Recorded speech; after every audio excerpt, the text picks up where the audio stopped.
एक बार एक युवा लड़का एक बौद्ध भिक्षु से कहता है, मुनिवर, बुद्ध कहते हैं जीवन दुख से भरा है, दुख जीवन का एक सत्य है, पर मुझे तो ऐसा नहीं लगता। मुझे तो ऐसा लगता है कि जीवन में सुख भी है, और वैसे भी बहुत से ज्ञानियों ने कहा है कि जीवन में सकारात्मकता का होना बहुत आवश्यक है। फिर बुद्ध ये कहकर कि जीवन दुख से भरा है, क्या नकारात्मकता नहीं फैला रहे? वे बौद्ध भिक्षु उस लड़के से पूछते हैं, क्या तुम कभी किसी शमशान या चिकित्सालय गए हो? वह लड़का उत्तर देता है, नहीं। वे महात्मा उस लड़के से पूछते हैं, क्या तुम्हारे घर में कोई वृद्ध है? वह लड़का उत्तर देता है, हाँ, मेरे दादाजी वृद्ध हैं।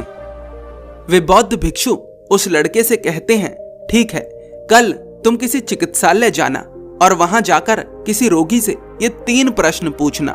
पहला प्रश्न, क्या तुम आनंदित हो?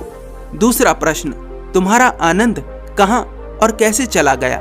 तीसरा प्रश्न, तुम्हारी इस अवस्था में सबसे बड़ी इच्छा क्या है? लड़का जिज्ञासु था, इसीलिए उसी समय वह चिकित्सालय चला जाता है। वहां जाकर वह अपने प्रश्नों के उत्तर जानने का प्रयास करता है, परंतु कोई भी उससे बात तक नहीं करता। भला जो खुद दर्द में हो वह किसी दूसरे के प्रश्नों के उत्तर क्या देगा? बहुत प्रयास के बाद उसे एक व्यक्ति मिलता है जो उसके प्रश्नों के उत्तर देने को तैयार होता है। लड़का पूछता है, क्या तुम आनंदित हो? रोगी सुनकर बहुत हैरान होता है। रोगी कहता है, तुम्हें प्रश्न पूछना है या फिर मेरा मजाक उड़ाना है? भला जिसका पैर टूटा हुआ हो उसके भीतर आनंद कैसे हो सकता है?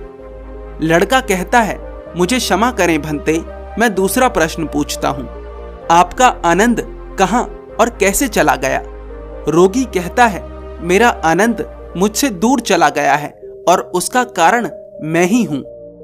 मैं ही नशा कर कर घुड़सवारी कर रहा था और गिरने के कारण मेरा पैर टूट गया।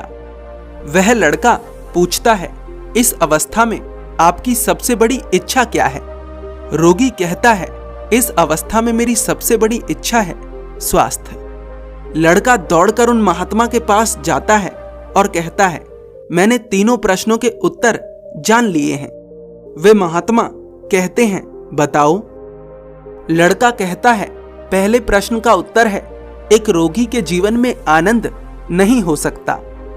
दूसरे प्रश्न का उत्तर है, रोगी का आनंद उससे दूर उसके ही कारण जाता है। तीसरे प्रश्न का उत्तर है, रोगी की सबसे बड़ी इच्छा होती है स्वास्थ्य। वे महात्मा कहते हैं, ठीक है, अब तुम ये बताओ, क्या तुम एक रोगी हो? लड़का उत्तर देता है, नहीं, मैं तो स्वस्थ हूं। वे महात्मा कहते हैं, ठीक है, अब तुम घर जाओ और अपने दादाजी से ये 2 प्रश्न पूछना। पहला प्रश्न, क्या आप आनंदित हैं? दूसरा प्रश्न, आपका आनंद आपसे दूर कैसे गया? अगर पहले प्रश्न के लिए उत्तर हां हो तो दूसरा प्रश्न मत पूछना, तीसरा प्रश्न पूछना। तीसरा प्रश्न है, आपके जीवन का सबसे अच्छा समय कौन सा था? वह लड़का जाता है और अपने दादाजी से पूछता है, दादाजी, क्या आप आनंदित हैं? दादाजी कहते हैं, हाँ बेटा, तुम्हें देखकर आनंद मिल जाता है। मन तो तुम्हें देखकर चंगा हो जाता है, लेकिन तन के स्तर पर बताऊं तो पेट ठीक नहीं रहता, चलने में थोड़ी समस्या होती है और आंखों से साफ नहीं दिखता।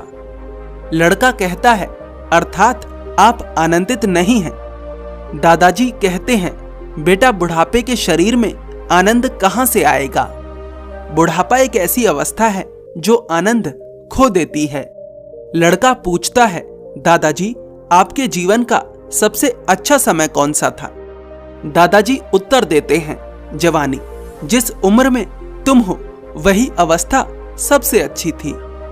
पर दुख इस बात का है कि मैं अपने जीवन में कुछ सार्थक ना कर सका, कुछ ऐसा ना कर सका जो मुझे इस अवस्था में भी आनंद से भर देती। सच बताऊं तो पुत्र, ऐसा लगता है कि जीवन व्यर्थ गवा दिया। बहुत कुछ करा जा सकता था, लेकिन अपनी ऊर्जा गलत कार्यों में खो दी। वह लड़का उन महात्मा के पास जाता है और उन्हें दोनों प्रश्नों के उत्तर बता देता है। वे महात्मा उस लड़के से पूछते हैं, क्या तुम्हारे साथ कोई दुर्घटना हो सकती है? लड़का कहता है, हो सकती है। वे महात्मा पूछते हैं, क्या तुम्हें कोई रोग हो सकता है? लड़का कहता है, हाँ हो सकता है। महात्मा पूछते हैं, क्या तुम्हें पूरा विश्वास है कि तुम्हें बुढ़ापा नहीं आएगा? लड़का कहता है, बुढ़ापा तो सबको आता है। वे महात्मा पूछते हैं, क्या दुर्घटना, बुढ़ापा या रोग दुख नहीं है? लड़का उत्तर देता है, हाँ है। महात्मा कहते हैं, फिर इन्हें नकार कर क्या तुम इनसे मुक्त हो सकते हो? मनुष्य हर उत्तम कार्य स्वस्थ रहकर ही कर सकता है, और स्वस्थ हम तभी रह सकते हैं जब हमें बीमारी नाम की समस्या का पता हो। अर्थात सुखी हम तभी रह सकते हैं जब हमें दुख के बारे में पता हो। बुद्ध ने कहा कि जीवन में दुख है, इसलिए नहीं कि वे नकारात्मकता फैलाना चाहते हैं, बल्कि इसलिए कि मनुष्य जागरूक होकर आगे बढ़े। मनुष्य की तरफ दुख बढ़ रहा है। इसे ऐसा मानिए कि आपके सामने शत्रु आ रहा है और आपने अपनी आंखों पर पट्टी बांध रखी है। आपको लगता है कि शत्रु जैसी कोई चीज नहीं होती। ऐसी स्थिति में आपके साथ क्या होगा आप समझ सकते हैं। बुद्ध ने दूसरी पंक्ति में कहा है कि दुख के कारण है, जैसे उस रोगी ने दुख का कारण अपने आप को बताया था। तीसरी पंक्ति में बुद्ध ने दुख का निवारण भी बताया है, पर निवारण तक तो वही पहुंच सकता है ना जिसने इस बात को माना हो कि दुख है। वह लड़का कहता है, मुझे समझ तो आ गया कि जीवन में दुख है, पर मेरा प्रश्न ये है कि मैं इस दुख से बचा कैसे रहूं। वे महात्मा कहते हैं, अपने स्वास्थ्य को व्यर्थ चीजों पर बर्बाद ना कर कर। वह लड़का पूछता है, अर्थात कैसे कोई व्यक्ति अपने स्वास्थ्य को बर्बाद करता है। वे बौद्ध भिक्षु कहते हैं, पुरुषार्थ ना कर कर, जो करने योग्य है वो ना कर कर। नशा करना, वैश्यालयों में पड़े रहना, जुआ खेलना, अपराध करना, लक्ष्य विहीन होना, गलत संगति करना, इस तरह के कार्यों के द्वारा कोई व्यक्ति अपने स्वास्थ्य को खो देता है। लड़का पूछता है, पुरुषार्थ क्या है महात्मन? वे बौद्ध भिक्षु कहते हैं, एक लक्ष्य निर्धारित करना और अपने तन और मन को मजबूत बनाकर उस लक्ष्य को प्राप्त करना पुरुषार्थ है। लक्ष्य सांसारिक और आंतरिक दोनों हो सकते हैं।